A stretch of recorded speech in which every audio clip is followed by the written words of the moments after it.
বোঝা গেল? আপনি যতই দিন রাত হরিনাম শোনেন, আপনার ভেতর যদি 5টা অহংকার থাকে, অহংকার কটা? 5টা। 5টা অহংকার কি কি? প্রথম হচ্ছে জাতির অহংকার। আমি কায়েদ বাড়ির লোক, জানিস?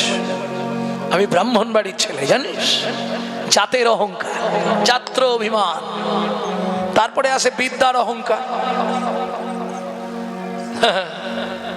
আমি অনেক দূর পড়াশোনা করেছি, বিদ্যার অহংকার। 5টা অহংকার। মহত্বের অহংকার, আমার গাড়ি আছে, বাড়ি আছে, টাকা আছে, আমি যাত্রার সঙ্গে হরিনাম শুনবো। রূপের অহংকার। কি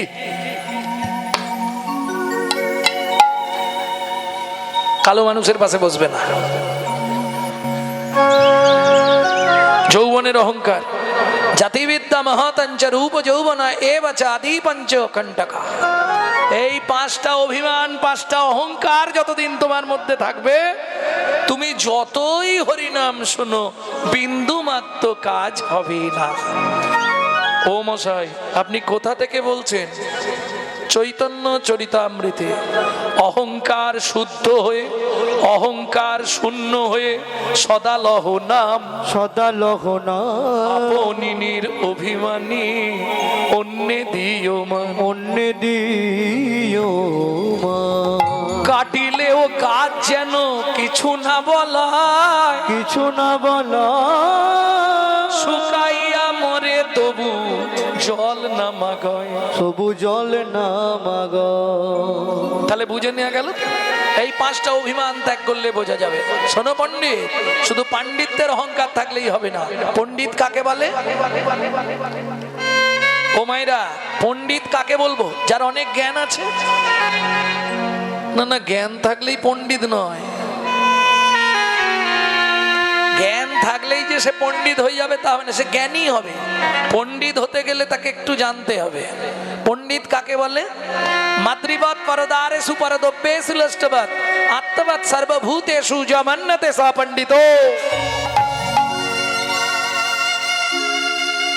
পণ্ডিত কাকে বলবো? বললে মাতৃবৎ পরদারেষু, প্রত্যেকটা নারীকে মাতৃ জ্ঞান করা। পরদ্রব্যেষু লষ্টবৎ, পরের দ্রব্যকে মাটির ঢেলার ন্যায় জ্ঞান করতে হবে। আত্মবাদ সর্বভূতেষু, আমার মধ্যেও যে আত্মা, একটা কুকুরের মধ্যেও সেই আত্মা, একটা পিঁমড়ের মধ্যেও সেই আত্মা, একটা মশার মধ্যেও সেই আত্মা।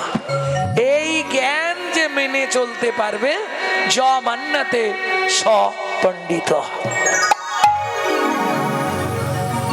তখন পণ্ডিত একবারে আছাড় খেয়ে পড়ে গেলেন সনাতন। ও সনাতন, একটু বুঝিয়ে বলো আমায়, আমি তো বুঝতে পারছি না তোমার কথা।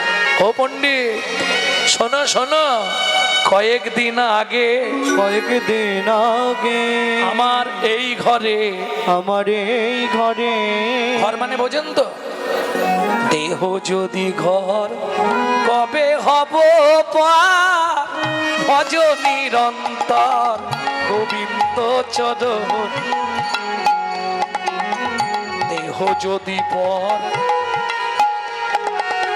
দেহ যদি ঘর, কবে হবে পার, ভজ নিরন্তর গোবিন্দ চরণ। ভোজমে বর, কবে হবে বার, ভজ নিরন্তর গোবিন্দ চরণ। দেহ ঘর বললে, এটা আবার ঘর কি করে হয়? ও মাইরা, ঘর করতে কম করে কটা খুঁটি লাগে? কম করে 4টে দিতে হবে। 6টা হলে ভালো হয়, ঢাল করা যাবে, তাহলে জল পড়বে না। 4টে খুঁটির ঘরে জল পড়তে পারে, সমান হয়ে যাবে না? 6টা খুঁটি দিলে সুবিধে হয়। কিন্তু বিধাতা কি বানালো রে, বিধাতা কি বানালো রে, এমন মজার পরিপাটি,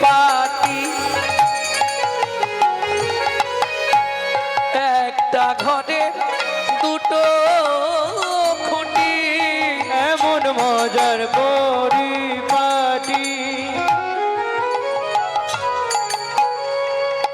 একটা ঘরের দুইটা খুঁটি, 9 দরজা 8টা কুঠি,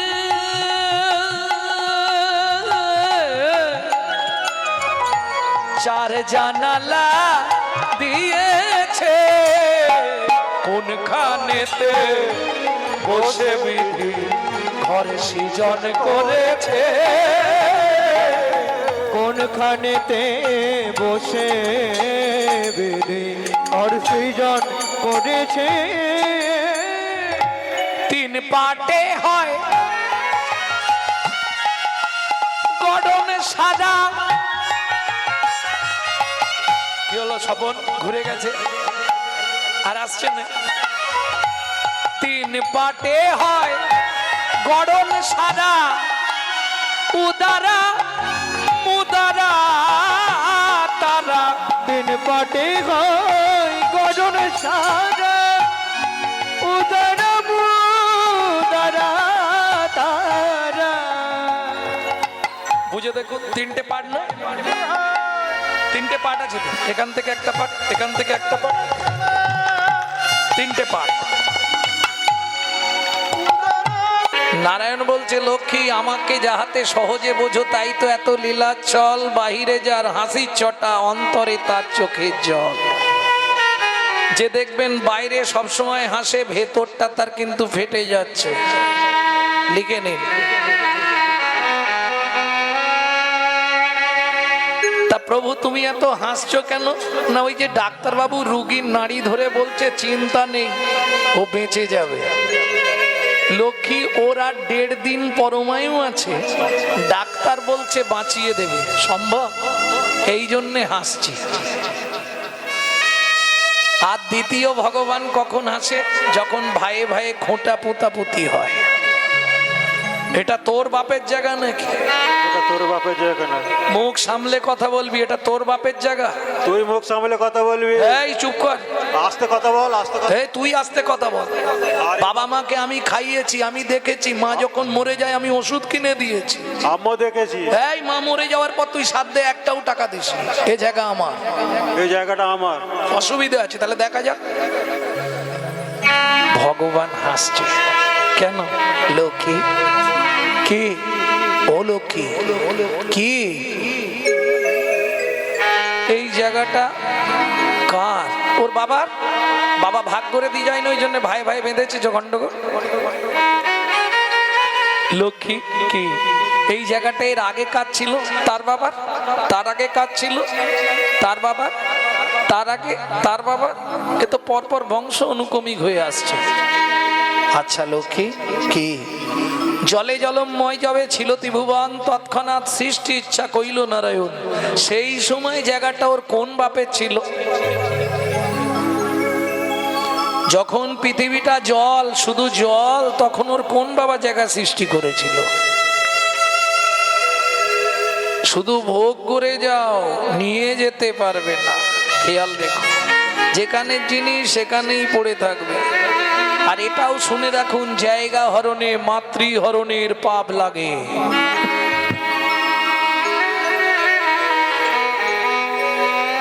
মহাপ্রভু প্রত্যেক নবদ্বীপবাসীর দ্বারে গিয়ে হাত জোড় করে বলছে, তোমরা কেউ একটু জায়গা দাও। কিছু নয়, আমি হরিনাম প্রচার করব। কেউ দিল না। মলিন বদনে ফিরে আসছে সচিমার অঙ্গনে। কেন? ও মায়েরা, আপনজন পৃথিবীতে যতই থাক, মনের দুঃখের কথা মা ছাড়া কেউ বুঝবে না। কে বুঝবে? মলিন বদন কেন?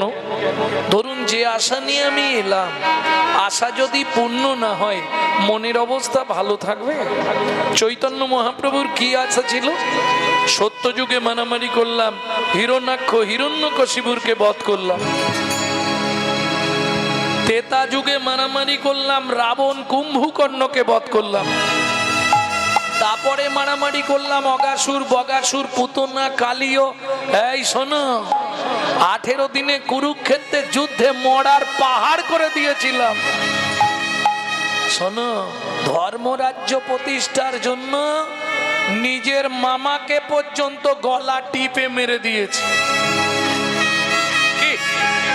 তাহলে জগৎ জানলো ভগবান শুধু আসে মারামারি করতে। কলির প্রথম সন্ধ্যায় মহাপ্রভুর প্রতিশ্রুতি লিখছে কে? চৈতন্য চরিতামৃতে কৃষ্ণদাস কবিরাজ গোস্বামী ঠাকুর মহাশয়। রাম আদি অবতারে ক্রোধীন অস্ত্র ধরে অসুরে করিলাম সংহার।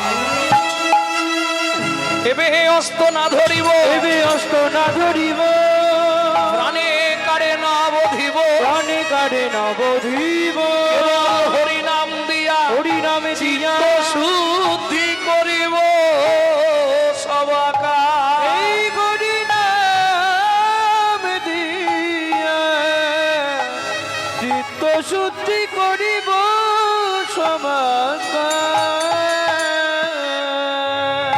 হলো না, কেউ জায়গায় দিচ্ছে না।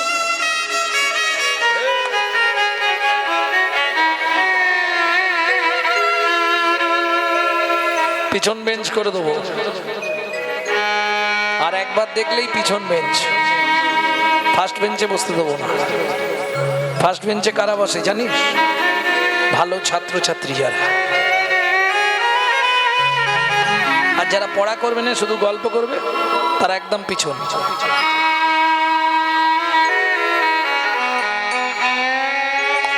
জোহরি জোহর দেখলে চিনতে পারে, সাধু সাধু দেখলে বুঝতে পারে, পণ্ডিত পণ্ডিতকে দেখলে চিনতে পারে।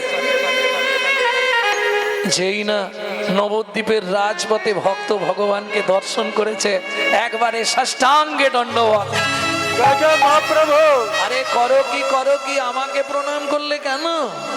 ধীরে ধীরে উঠে দাঁড়িয়ে ভক্ত বলে উঠলো, দয়াময় আমাকে চিনতে পারছো? কে তুমি? তোমাকে তো ঠিক চিনতে পারলাম না। সত্য যুগে তোমার সঙ্গে ছিলাম, ত্রেতা যুগে তোমার সঙ্গে ছিলাম, দাপর যুগে তোমার সঙ্গে ছিলাম। আরে বাবা কলিতে তুমি তো আমাকে তোমার 40 বছর আগে পাঠালে। কে তুমি? তোমাকে তো ঠিক চিনতে পারছি না। আমি কিন্তু তোমায় চিনে ফেলেছি। কি করে চিনলে? বলবো কি চিনেছি?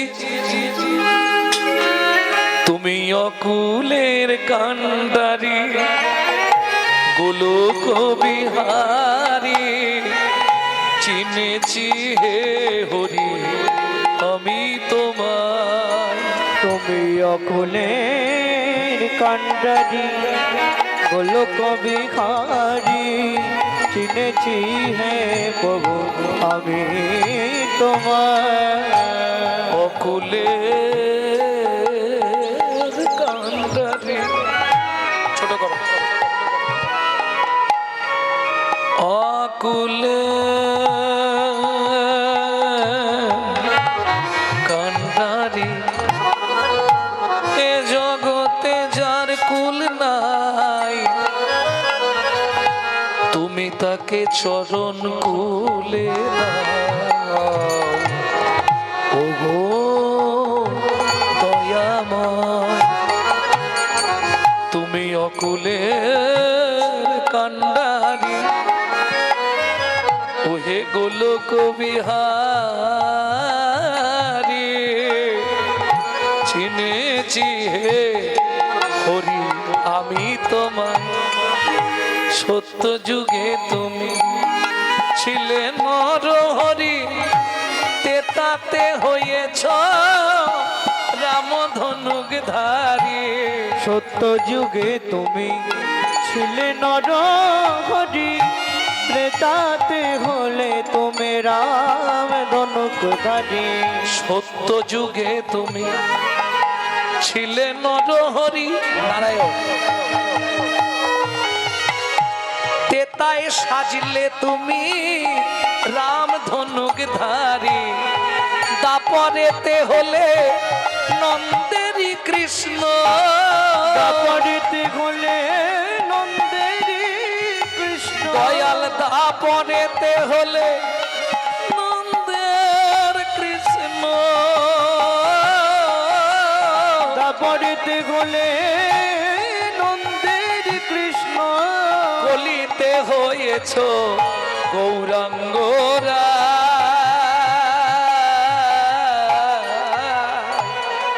তুমি চিনেছি হে হরি আমি তোমায় তুমি অকুলের কান্ডারি গোলক বিহারি চিনেছি হে হরি আমি তোমার ফুলের কান্ডারে নিতাই গৌর হরিব চিনিছে তো আমি তোমার। আমি কিন্তু তোমায় চিনতে পারছি না। কে বলছে? মহাপ্রভু। প্রভু তুমি সত্যি আমাকে চিনতে পারছো না, নাকি নাচে না ভান করছো? বিশ্বাস করো আমি ঠিক বুঝতে পারছি না কে তুমি। আরে তুমি তো আমাকে বললে 40 বছর আগে তুই যা, আমি তোর পরে যাচ্ছি। আমি গো আমি। কে তুমি? আমি তোমার সেই নারদ মুনি। আরে নারদ, কলিযুগে তুমি শিবাস পণ্ডিত না? এসো শিবাস, আমার বুকে এসো শিবাস, আমার বুকে এসো। শ্রী হরি বলে গোরারে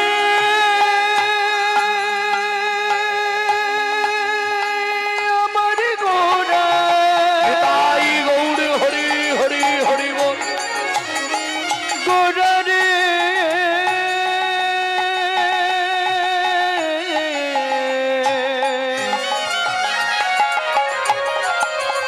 গোরারে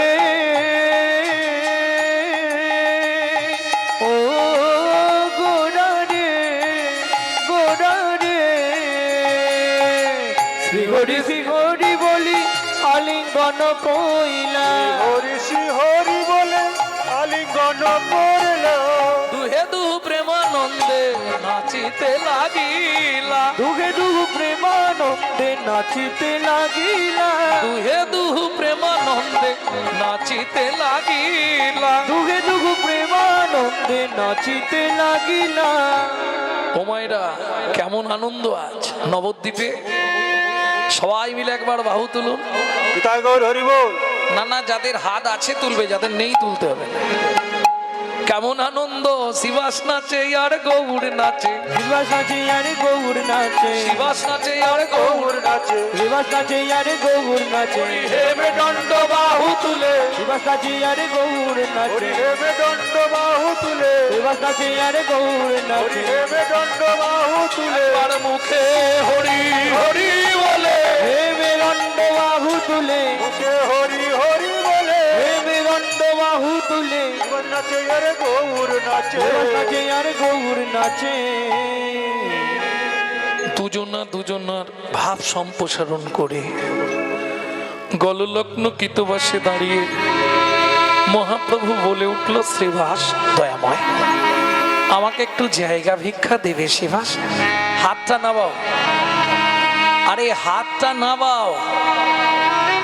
কথা বুঝতে পারছো না? হাতটা নাবাও। গলা থেকে কাপড়টা সরিয়ে দাও। আপনাকে বলিনি। শ্রীবাস ঠাকুর মহাপ্রভুকে বলছে, প্রভু কখন মানুষ গললগ্ন কৃতবাসে হাত জোর করে দাঁড়ায় যেন প্রভু? কখন শ্রীবাস? যদি কারো জীবনে 3টে দায় ঘটে। কন্যা দায়, ঋণ দায়, পিতামাতার সাধ্যের দায়। তোমার কিসের দায়? সারা পৃথিবীটা যা চরণের তলায়, সে কিনা আমার মতো এক অদম ভক্তের কাছে হাত জোর করে ভিক্ষা চাইছে জায়গা। এ কথা শোনার আগে কেন আমার মৃত্যু হলো না দয়াময়? একটু নয়, আজ থেকে আমার এই বহিরঙ্গ, আমার এই অন্তরঙ্গ আমি দুটোই তোমার চরণে দিয়ে দিলাম দয়াময়। দুটোই তোমার চরণে দিয়ে দিলাম। হরে কৃষ্ণ হরে কৃষ্ণ কৃষ্ণ কৃষ্ণ হরে হরে হরে রাম রাম রাম হরে হরে কৃষ্ণ গোবিন্দ হরে মুরারে হে না নাথ নারায়ণ বাসুদেবা শ্রীকৃষ্ণ গোবিন্দ হরে মুরারে হে নাথ নারায়ণ বাসুদেবা পিথি মাত্র স্বামী সখা हमारे पित मात सभी सखा हमारे पिथि मात्र स्वामी सखा हमारे पित मात्र स्वामी सखा हमारे हे नाथ नारायण वासुदेवा श्री कृष्ण गोविंद हरे निताई गौर हरि नाथ नारायण वासुदेवा কৃষ্ণ গোবিন্দ হরে মুরারে হে নাথ নারায়ণ বাসুদেবা प्रेम से बोलो चैतन्य महाप्रभु के জয় তাহলে চলুন ভারতবর্ষের মাটিতে প্রথম হরিনাম কোথায় হয়েছিল? এক কথায় উত্তর, শ্রীবাস অঙ্গন। সেদিন যদি শ্রীবাস ঠাকুর না জায়গা দিত, আপনাদেরও হরিনাম শোনা হতো না। আর সত্যিটাই বলি, হরিনাম করে আমাদেরও সংসার চলতো না। সত্যি কথা, এর মধ্যে কোনো লুকোচাপা নেই। তাহলে চলুন মহাপ্রভুকে প্রণাম করার আগে শ্রীবাস ঠাকুরের চরণে জানাই অনন্ত কোটি প্রণাম। এইবার চলুন যে শ্লোকটি বললাম তার ব্যাখ্যা শুনব। যখন দাবির খাস সাকার মল্লিক মহাপ্রভু যখন রামকেলিতে গেলেন, দুই ভাইয়ের খুব ইচ্ছা মহাপ্রভুকে দেখতে যাবে, কিন্তু নবাবের আদেশ হচ্ছে না। মুসলমানের চাকরি করে দাবির খাস আর সাকার মল্লিক, নবাব পারমিশন দিচ্ছে না দেখা করতে যাবার, লুকিয়ে দেখা করতে গেলেন। মহাপ্রভু বললেন, তোমাদের কৃপা হবে, এখনো একটু দেরি আছে, সময় এসো, আমি ঠিক কৃপা করব। মন্ত্রিত্ব ত্যাগ করে চলে গেলেন দুই ভাই, একজন কোষাধ্যক্ষ একজন মন্ত্রী। দুই ভাই চলে গেলেন।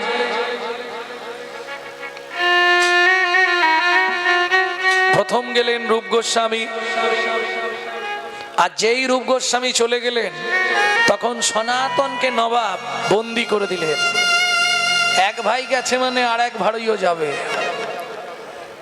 শ্রীরূপের বৈরাগ্য কালে, বৈরাগ্য কালে সনাতন বন্দি জালে, সনাতন বন্দি জালে দেশে দেশে ঝুরিছে নয়ন, অগণিস দিশে ঝুরিছে নয়। কবে বৃন্দাবনে যাব, বৃন্দাবনে যাব, গোপী পদ রজ পাব। কবে বৃন্দাবনে যাব, আমি গোপী পদ রজ পাব।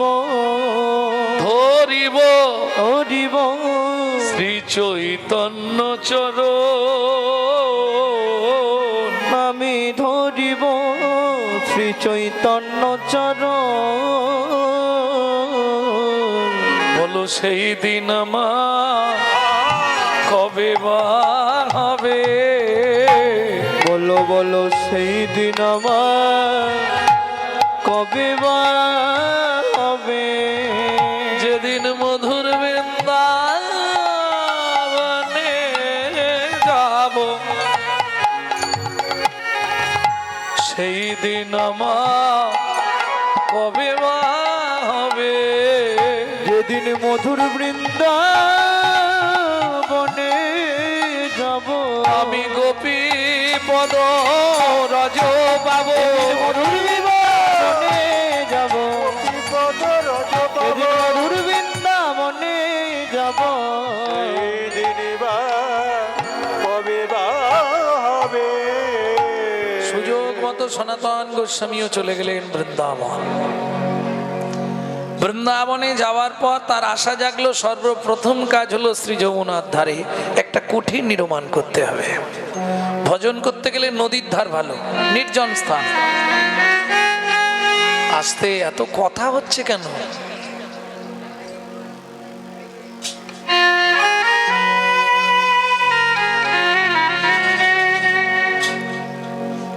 ভক্তমণ্ডলী, ভক্তিমতী মায়েরা, বেশ কিছুদিন বৃন্দাবনে যখন সাধন ভজনে ব্রতী হলেন, দিক বিদিকে নাম ছড়িয়ে পড়ল পণ্ডিত সনাতন গোস্বামী। একদিন সকালবেলা স্নান করে, যমুনায় স্নান করে খুব খিদে লেগেছে। স্নান করে উঠেই আর ছোলা ভাজা খেতে শুরু করেছে, একবারে ভিজে কাপড়ে। এত খিদে লেগেছে, থাকতে পারছে না। তা যেই ছোলা ভাজাটা মুখে দিয়েছে, ঠিক সেই সময় একজন দিগ্বিজয়ী পণ্ডিত সেইখান দিয়ে যাচ্ছিল। পণ্ডিত বললে, ও সনাতন, একই তোমার অবস্থা? স্নান করলে, তর্পণান্নিক করলে না, ভগবানকে প্রণাম করলে না, সূর্যদেবকে জল দিলে না, স্নান করে উঠেই অমনি চানা ভাজা খেতে শুরু করলে। তখন সনাতন গোস্বামী এই শ্লোকটি বললেন, খুব মন দিয়ে শুনুন শ্লোকটি। সদ্ভক্তি দুহিতা জাতা, সদ্ভক্তি দুহিতা জাতা, মায়া ভার্যা মিতা ধনা, মায়া ভার্যা মিতা ধনা, অসুচং দুয় মাপতিং, অশুচং দুয় মাপতি, কিং সন্ধ্যামুপাসতে। কিং সন্ধ্যামুপাস। কিছু বুঝলেন কি? ও পণ্ডিত, কদিন আগে আমার অসুজ হয়ে গেছে। ও মায়েরা, এই যে ধরুন আপনাদের বাড়িতে যদি কেউ জন্ম নেয়, শুভ অসুজ বলে, এই সময় আপনি পুজো পাঠ করেন তো? করেন? কি জানি, আমি তো জানি অসুজে পুজো করা যায় না। হয়,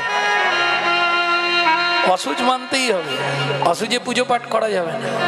তুমি মানবে না, তোমার ওটা ব্যক্তিগত ব্যাপার, আমি মানিনি বাবু। কিন্তু এটা পাপ, না মানাটা পাপ, জেনে রাখো। শুভ অসুজে আপনি পুজো করতে পারবেন না, মৃত অসুজেও পারবেন না। এক কারো যদি গোত্র চেঞ্জ হয়ে যায়, তখন সে করতে পারবে। গোত্র চেঞ্জ মানে বিয়ে হয়ে যাওয়া না, না ওটা বলছি না। ধরুন আপনার কাশ্যপ গোত্র ছিল, কি সান্ডিল্য গোত্র ছিল, যখনই আপনি দীক্ষা নিলেন, দীক্ষা নিয়ে আপনি গোত্র তো আপনার চেঞ্জ হয়ে গেল। দীক্ষা নেওয়া মানে বৈষ্ণব জগতের দীক্ষা নিলে বেশিরভাগই অচ্যুতানন্দ করতে হবে, নিত্যানন্দ পরিবার, কারো মাধবাচার্য সম্প্রদায় হলে, আবার অন্যান্য সম্প্রদায় হলে অন্যান্য গোত্র হবে, কিন্তু গোত্র চেঞ্জ হয়ে যাবে। তখন কোন সময় বললাম? দীক্ষা নেওয়ার পর। এই আস্তে, এটা মাথায় নাও। দীক্ষা মানে কি?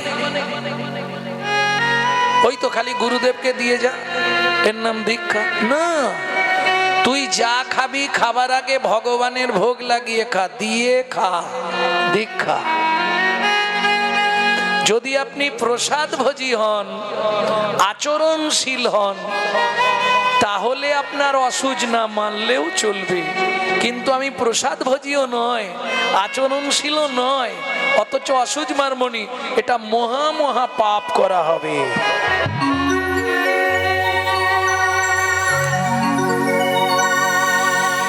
বুঝতে হবে ভালো করে। ভক্তমণ্ডলী, ভক্তিমতী মায়েরা, তাহলে বুঝে নেওয়া গেল তো? সনাতন গোস্বামী বলছে, পণ্ডিত, কদিন আগে আমার একটা শুভ অসুজ হয়েছে, মানে কেউ জন্মেছে। আর কেউ কেন, আমি সত্যিটাই বলে দিই তোমাদের কাছে, আমার ঘরে একটা আমার মেয়ে হয়েছে কদিন আগে। আর এই মেয়েটার জন্ম দিতে গিয়ে আমার স্ত্রী মরে গেছে। মানে জন্ম দিতে গিয়ে অনেক সময় মারা যায় না, মা মারা যায়, বাচ্চা রয়ে যায়, এই ব্যাপারটা ঘটেছে। পণ্ডিত চুপ করে দাঁড়িয়ে ভাবছে, আচ্ছা তাহলে কি আমি কি ভুল শুনলাম? কি আমি গিয়ে শুনেছি সনাতন গোস্বামী চিরকুমার, সে বিয়ে করেনি। আচ্ছা সনাতন, কি তুমি বিয়ে করলে কবে? বলে, পণ্ডিত সে অনেক আগে হয়ে গেছে। তুমি আমার কাছে মিথ্যে বলছো মনে হচ্ছে। আমার মন বলছে তুমি মিথ্যে বলছো। না পণ্ডিত, মিথ্যে বলছি না, আমার স্ত্রী কন্যার জন্ম দিতে গিয়ে মারা গেছে। পণ্ডিত বললে সনাতন তুমি ঠিকঠাক করে আমাকে একটু বুঝিয়ে বলো তো। তখন বললে শোনো পণ্ডিত, পাণ্ডিত্যের অহংকার থাকলে গূঢ়তত্ত্ব বোঝা যাবে না। তাহার নিচে দমের চাবি দিয়েছে মারি, কি চমৎকার মানব দেহ বিধির তৈয়ারি। এই চমৎকার মানব দেহ বিধির তৈয়ারি।